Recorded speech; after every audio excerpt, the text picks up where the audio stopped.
Hi guys! Kamusta po kayo? Ako po ulit si Russell. Tara samahan niyo ito kung gumawa ng flower arrangement. For today's video, nagdala po ang aming customer dito ng 4 na regalo. Napakaganda ng mga regalo ng ating customer at mukhang bongga po. Katulad ng Cartier, Dior. Pero yung dalawa hindi ko po matandaan. Arabic po yun, pero branded po yun.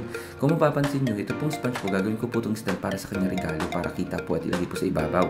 Dinikitan ko po muna ng scotch tape yan bago ko po nilagyan ng double face tape. At bago ko nilagay din po itong dry smooth. Ito po kasi ang gusto ng ating customer at ang gusto niya, kita daw po lahat ng mga pangalan ng kanyang mga regalo. At yung mga papansin nyo rin po, dinikita ko po muna ng scotch tape bago ko po dinikit po direct sa board po natin. Dahil ayaw po ng ating customer na masira nga daw po kanyang regalo. So ang ginawa na lang din po ng person, sinunod ko lang din po kung ano gusto ng ating customer. Sa bulaklak naman po, hindi ko na po sinabihan ng ating customer dahil kahit paano napansin ko ang kulay ng bulaklak, ibabagay naman din po doon sa kanyang gift arrangement po. Siya po ang pumili ng mga kulay ng bulaklak po na to.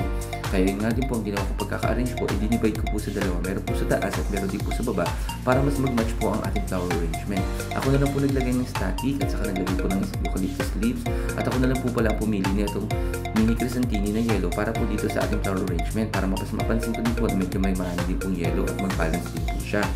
At ito na po pala ang final look ng ating ginawa. Sana nagustuhan nyo.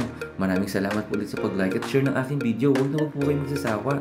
At kung pwede rin po pa-comment kung saan na po nakarating ang ating video. Lagi po tayo mag-iingat. Maraming salamat. Bye-bye!